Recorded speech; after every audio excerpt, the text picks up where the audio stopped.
बहुत दिन पहले पूर्व के एक देश में एक मनुष्य और उसकी पत्नी रहते थे। उनके केवल एक ही कन्या थी। उन्हें अपनी कन्या से बहुत प्यार था, इतना प्यार कि कहने में नहीं आता। इस स्नेह में वे दोनों पति पत्नी मूर्ख हो चले थे।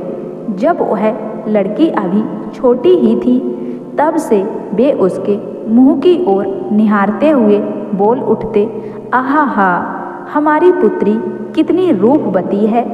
इस गांव में तो क्या दूर दूर तक के गांव में भी हमारी पुत्री जैसी सुंदर बालिका ढूंढने पर भी ना मिलेगी।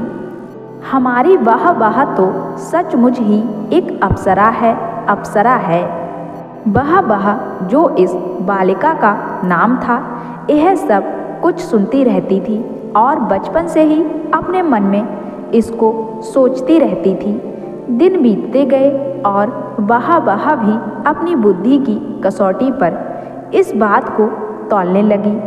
उसके मन में धीरे धीरे समय के साथ साथ यह बात घर कर गई कि वह बहुत रूपवती है और उसकी जैसी कुमारी इस दुनिया में कहीं भी नहीं है।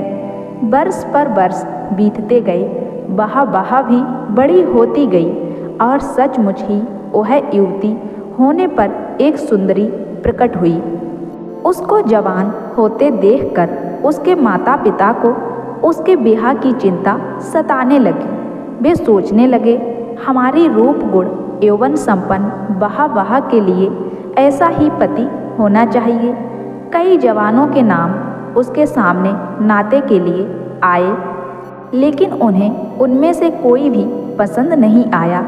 दूर दूर के शहरों और गांवों से वाह वाह को बरने के लिए जवान आते रहे, लेकिन या तो वाह वाह के माता पिता को ही वे मंजूर ना हुए या वाह वाह ने उनमें दोष निकाला। यदि उसके माता पिता किसी जवान को अपना दामाद बनाने पर सहमत भी हो जाते तो वाह वाह राजी नहीं होती। वाह वाह के नाराजगी दिखाने का एक अनोखा तरीका यह था कि वह अपने कमरे के द्वार खिड़कियां बंद करके बैठ जाती थी। जब उसके माता पिता कारण पूछने आते तो वह कहती, मुझे यह वर पसंद नहीं है।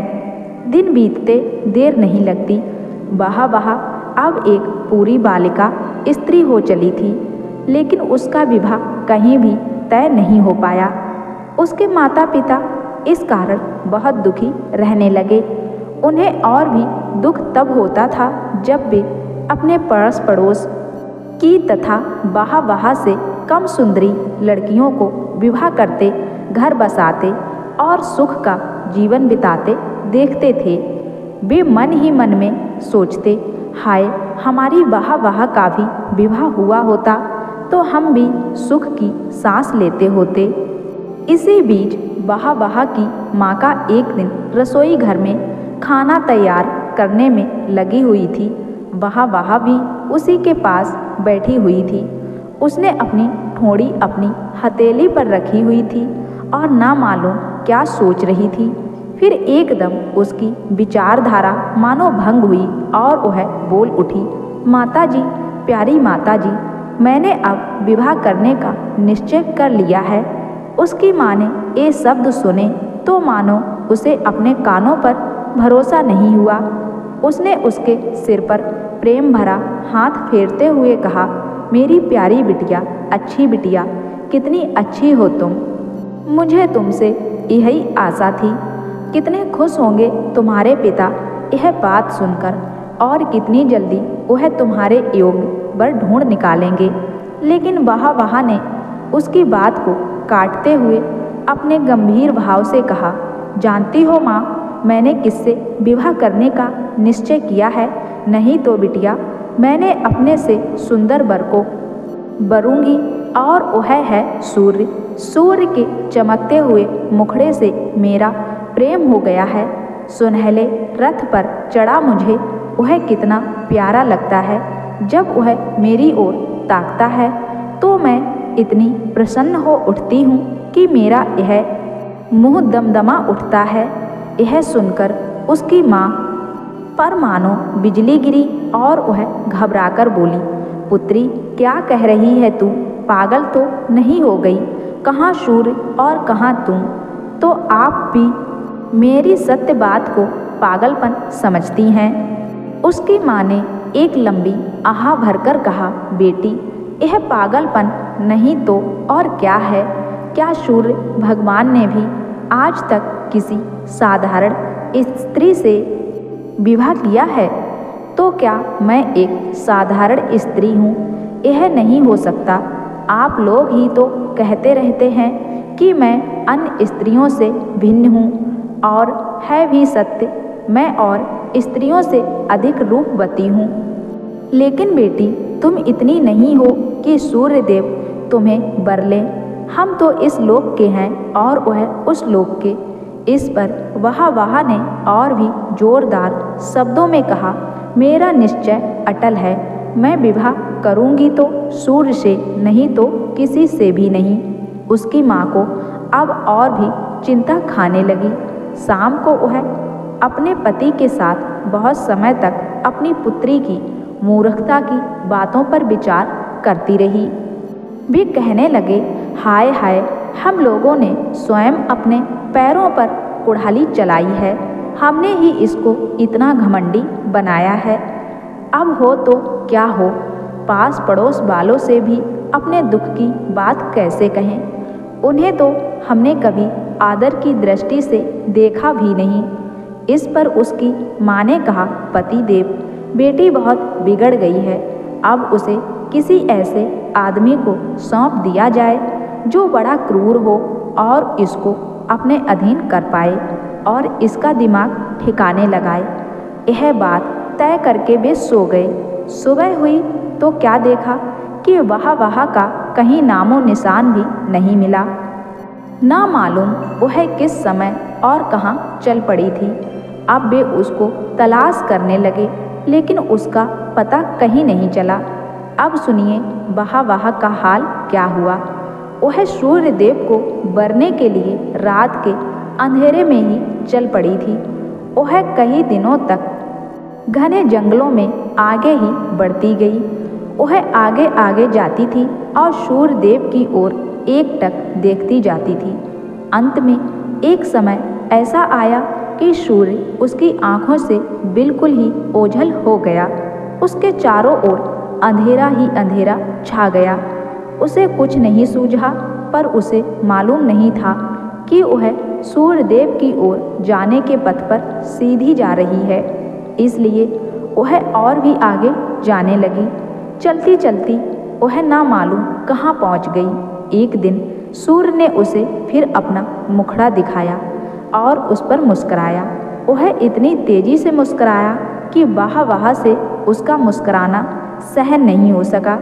जितना वह सूर्य के समीप पहुंचती गई, उतनी ही तेज गर्मी उसको लगने लगी, यहाँ तक कि वह अब उसकी ओर देख भी नहीं सकती थी। अब उसकी आंखें दुखने लगीं। वह अब देख भी नहीं सकी, लेकिन आगे ही आगे बढ़ती गई। उसने अपने मन में सोचा, मैं कदापि घर नहीं लौटूंगी, चाहे कुछ भी हो। मैं सूर्य से विवाह करके ही दम लूंगी। वह मन में यह सोच रही थी और सूर्य और भी तेज प्रकाश से उस पर चमकता रहा, जो उसे उसका मुस्कुराना लगता था। अब उससे सहन नहीं हो सका। वह भय से कांप उठी, तो भी अपने घमंड ने उसे यह आज्ञा नहीं दी कि वह भली लड़की की तरह घर लौट जाए। उसका रास्ता खो गया और वह एक अत्यंत घने जंगल में भटकने लगी। जंगल इतना घना था कि दिन में भी रात सा अंधेरा था और हाथ को हाथ नहीं सूझता था। उधर वाह का मुंह जो झुलस गया था, अत्यधिक पीड़ा देने लगा। उसकी आंखें मानो किसी मशीन के पेंचों की तरह कसी जाने लगीं। वह अगर कुछ बोलती तो अपनी बात भी उसके कानों को उसकी एक अजीब सी बोली प्रतीत होने लगी। यह देखकर वह भयभीत हो गई और चिल्ला उठी, हाय हाय, मुझे यह क्या हो गया है।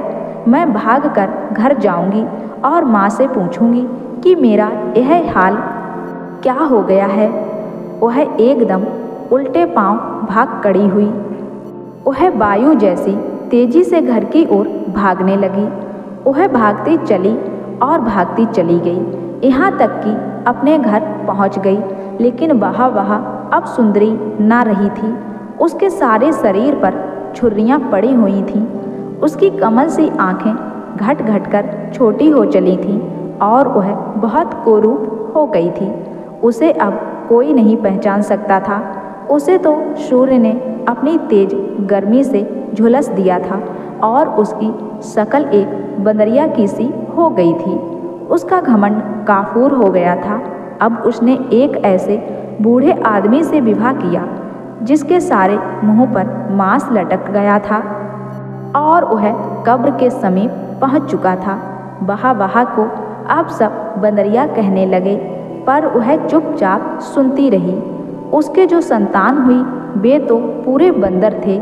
आप अगर आज कल भी उस देश में जाएंगे तो शाम के समय वहाँ बंदरिया की आवाज़ जो वहाँ होती है अवश्य सुनेंगे। वह पेड़ पर बैठकर आज भी सूर्य को पुकार रही होती है। तो दोस्तों, अपनी सुंदरता पर कभी भी घमंड नहीं करना चाहिए। जो जैसा है, जिसको भगवान ने जैसा बनाया है, उसी में खुश होना चाहिए और सबकी इज्जत करनी चाहिए।